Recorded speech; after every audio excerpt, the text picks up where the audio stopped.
Bonjour, bonjour, bonjour mes amis. Bonjour les frérots. Bonjour, bonjour. Ouais. Le temps a encore écoulé. Et voilà devant vous. Essayez un peu de parler et d'éclaircir un peu ce que j'ai compris de la vie. Ce qu'on peut dire de tout, quoi. Voilà. En fait, je voulais mettre l'accent un peu sur les problèmes que j'attends ces derniers temps. Les croyances, en particulier les chrétiens, dire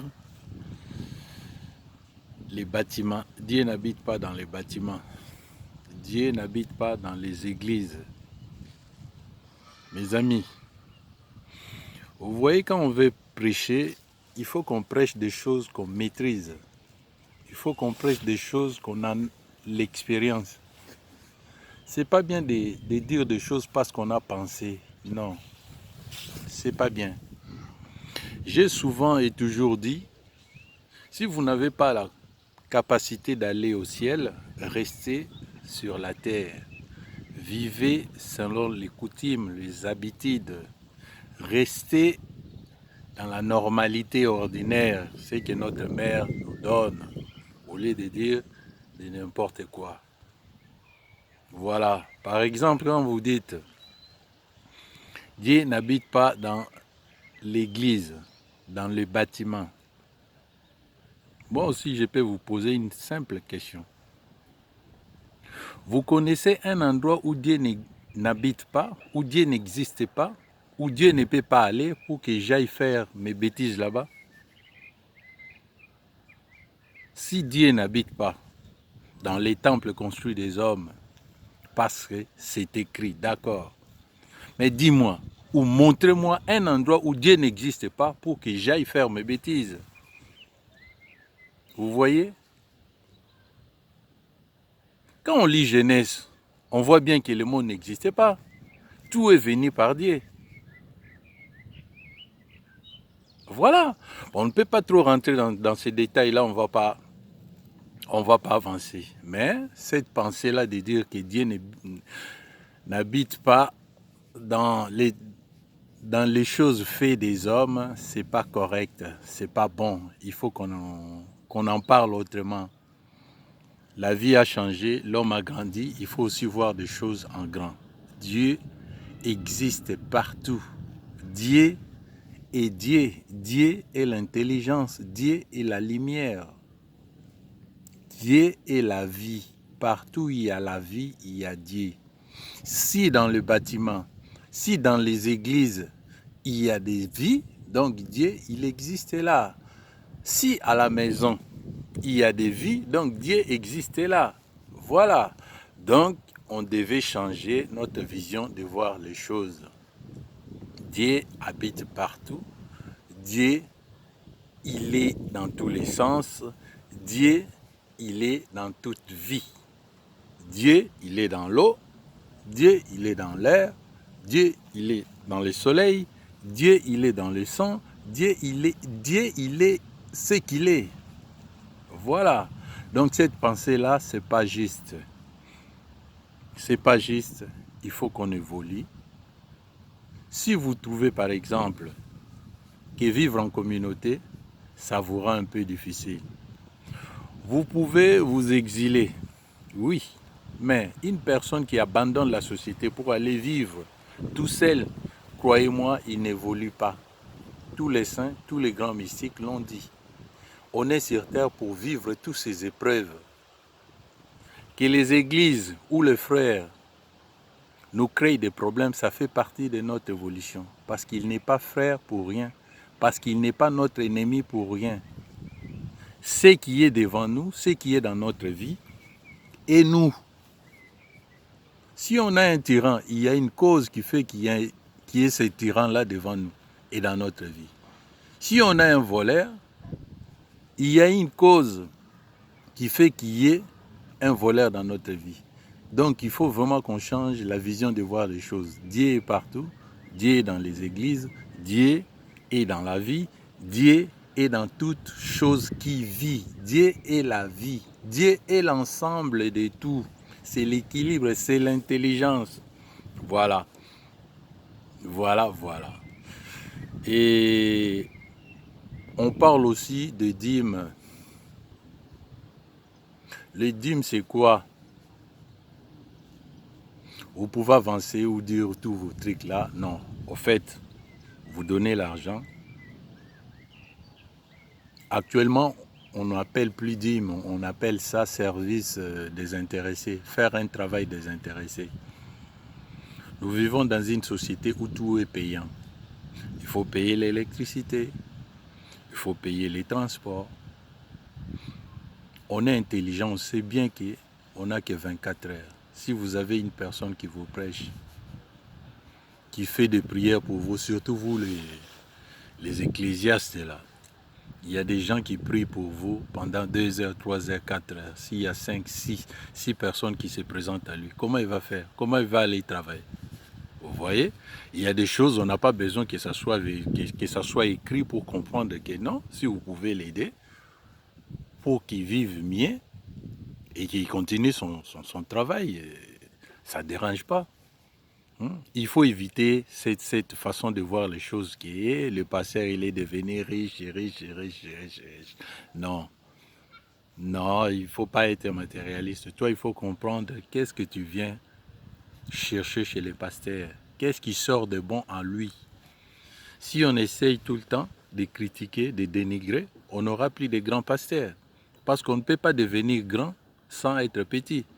Il y a des moments où on maîtrise des choses et il y a des moments où on ne maîtrise rien. Nos pasteurs, ils ont des difficultés. Oui, ils débitent. Ils débitent. On n'a pas de vieux pasteurs à Kinshasa, là, non. Il n'y en a pas. Il faut laisser à chaque âme de vivre son expérience. Voilà. Il y a des écrits qui nous aident. Il y a la nature qui nous aide. Il y a des saints qui nous aident. Mais quand on prend la responsabilité de prêcher, c'est vrai, il y a toujours l'image qui se vend. Mais nous qui suivons aussi ces gens-là, il faut comprendre que ce ne sont pas des saints. Ce ne sont pas des maîtres. Ce sont des individus qui, par leur conscience, essayent de faire de tout leur mieux pour nous aider, pour avancer dans la vie. Voilà, ce qu'un pasteur a fait, toi aussi tu peux le faire. On n'a pas besoin d'être choisi pour faire le bien, non. Pour apprendre à l'autre, je n'ai pas besoin que les ciels me disent va dire ça, va faire ça. Non, j'ai une conscience. Dieu est intelligence. Si Dieu il est en moi, c'est que l'intelligence est en moi. Alors, je peux essayer de faire que cette intelligence profite ou éveille les autres. Je ne vois pas le mal en soi. Je ne vois pas le mal en ça. Les pasteurs, ce sont des gens qui essayent de faire de tout leur mieux pour guider les gens, pour éclaircir la vie. Mais dans chaque chose qu'on fait, il ne faut pas oublier qu'il y a des conséquences. Quand tu parles de Dieu, il faut savoir aussi, il y a le pouvoir négatif qui est là. Voilà. Pour que votre pasteur devienne un grand, n'oublie pas, il a des épreuves à passer. C'est vrai, dans des religions, on nous a prêché que non, non, j'étais là, j'étais marabout, j'étais sorcier, j'étais magicien, Dieu m'a choisi, je suis venu. Non, non, non, non, non, non, ça ne se passe pas comme ça. Ça ne se passe pas comme ça, ça ne se passe pas comme ça. Dieu te choisit si tu le mérites. La chance est donnée à tout le monde. Tu fais du bien, tu récoltes du bien. Voilà. Il y a des épreuves, si tu le maîtrises, tu le maîtrises. Tu as acquis, tu as acquis une notoriété, voilà. Si tu ne le maîtrises pas, tu recommences. Telle est la vie. Voilà, la vie est comme ça. On ne peut pas dire le contraire. Non, non, non, non, la vie est comme ça. Dieu m'a choisi, j'étais un sorcier, j'étais patati patati. Non, non, non, non, non, non, non, non, non, non. Ça, c'est trop primaire. Mais dans l'homme, il faut comprendre que l'homme n'est pas un sujet d'aujourd'hui. L'homme n'est pas un sujet d'aujourd'hui. Il y a des gens, par exemple, qui traînent dans le mal, mais son passé a fait qu'il a une grâce comme ça, on l'aide, et il se ressaisit, il devient pasteur, il devient, voilà, c'est ça qu'on appelle destin.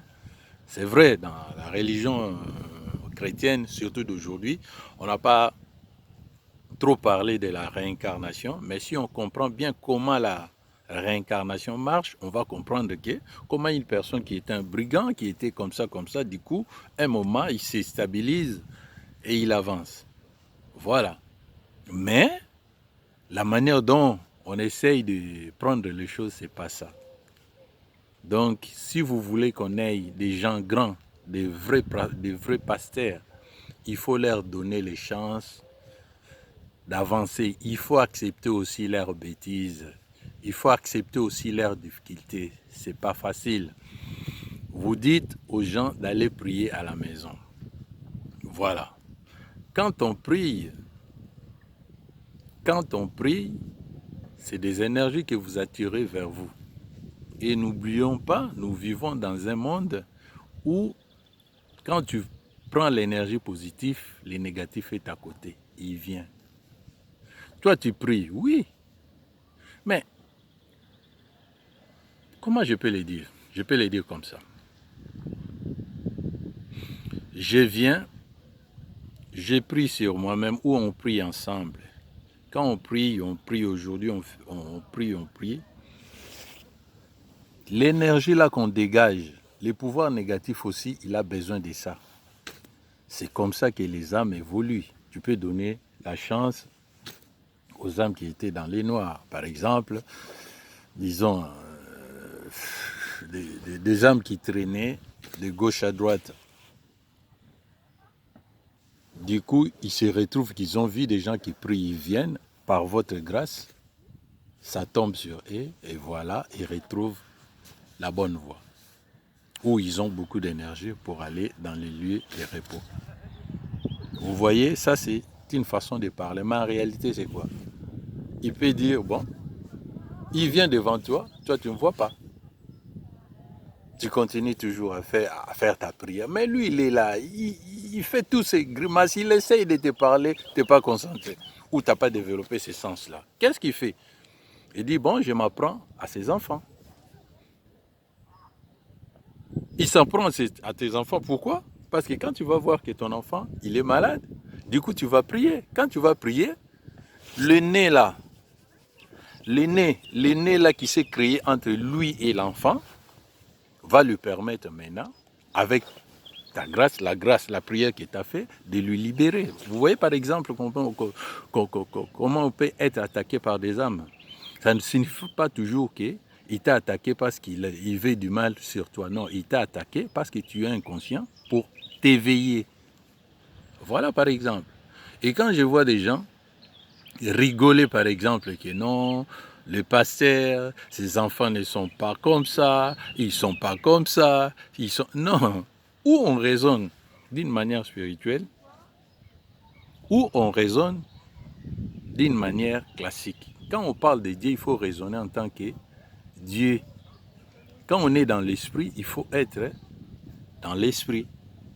Quand on parle des choses spirituelles, il faut qu'on parle des choses spirituelles et raisonner en tant qu'esprit. Voilà. Tu peux être un bon pasteur, mais tes enfants, ils ont tout le temps des problèmes. Pourquoi ils ont tout le temps des problèmes? Parce que toi, tu prends des charges des gens. Quand tu as 1000 personnes, tu pries pour eux. Mais tu vois la lourdeur, la charge que tu prends là. Et c'est cette charge-là, ça peut te dépasser et se rabattre sur des enfants. Se rabattre sur la famille. Et quand ça se rabat sur la famille, et les autres là, ils sont là en train de rigoler pour dire, regarde l'autre, ces enfants, ils sont moins intelligents, ils ne se marient pas, ils prennent la drogue, voilà. Tu vois? Et pour ça, on dit, avant de parler, il faut savoir la cause. La plupart des familles des pasteurs, la plupart des enfants des pasteurs, la plupart des femmes des pasteurs font de bêtises. Ce n'est pas des bêtises voulues, c'est les conséquences des charges que leur pasteur il prend. On peut aussi les dire comme ça. Voilà. On parle maintenant de dîmes. Les dîmes, normalement, on donne les dîmes à Dieu. Mais ce que je conseillerais aux pasteurs, il faut qu'ils mettent dans leur tête que l'homme en soi, il est égoïste. Il ne donne pas quelque chose gratuit. Non. Quand il donne quelque chose, il attend toujours quelque chose en retour. D'ailleurs, je peux vous donner un exemple simple. On a des enfants à la maison, on a des frères à la maison. Tu peux voir un jour comme ça, tu dis à ton enfant, apporte-moi de l'eau. L'enfant, il boude et du coup, tu cries. Et moi, je sors le matin chaque jour ici, je vous fais comme ça, comme ça, comme ça. Et je t'envoie de l'eau. Vous voyez? Et je t'envoie de l'eau, tu ne veux pas répondre, tu vois? Donc, malgré tu fais tes devoirs de père, quelque part, tu attends toujours quelque chose. Donc, tu ne le fais pas gratuitement. C'est ça l'homme. L'homme n'est pas vrai en lui. L'homme n'est pas un produit fini. Voilà. Donc, quand il y a un dîme, il faut comprendre que quand une personne vient mettre un dîme, l'argent à l'église, il attend toujours quelque chose. Mais quand toi, maintenant, le pasteur, tu manges cet argent-là, aïe, aïe, aïe, aïe, aïe, aïe, aïe. C'est des charges que tu prends. Parce qu'il n'est pas sincère. Quand il donne cet argent-là, l'homme qui donne cet argent, il attend quelque chose. Bon, maintenant, qu'est-ce que toi, pasteur, tu vas donner à un acolyte? Rien du tout. Toi, tu es là pour faire l'intermédiaire. Mais quand tu manges cet argent-là, ça devient une charge pour toi. Il faut éviter. Il faut éviter, ou bien tu prends de cet argent, aller le faire le service des intéressés ou donner aux pauvres des histoires comme ça. Mais il faut se méfier de l'homme. Il ne faut jamais accepter des trucs comme ça. Non, parce que l'homme n'est pas sincère à lui-même. Et l'homme ne donne jamais quelque chose de gratuit. Voilà. Et toi, l'homme, quand tu donnes ton dîme à ton pasteur, il faut que ton pasteur là donne les dîmes à Dieu. Si lui, il ne fait pas, donc tout ton dîme là, ça part à zéro. Tu n'as rien fait. Il faut comprendre qui est devant toi.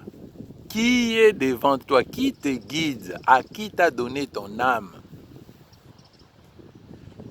Tu donnes l'argent au pasteur. Le pasteur, il bouffe, oui. Mais t'attends quoi? C'est Jésus qui l'a bouffé? Non.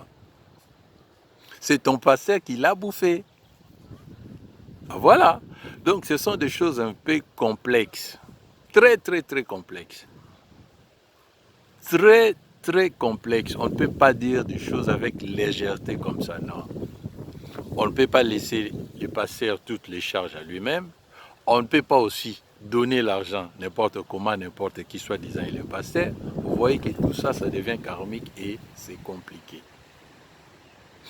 Dernièrement, j'ai regardé dans une vidéo, je voyais un pasteur qui prêchait de la soumission. Un pasteur congolais comme ça. Il criait vraiment avec vivacité en donnant des exemples. Il est écrit, il est dit, patati patata. Et moi, je vous dis, une femme insoumise, je ne peux pas me marier avec elle, patati patata.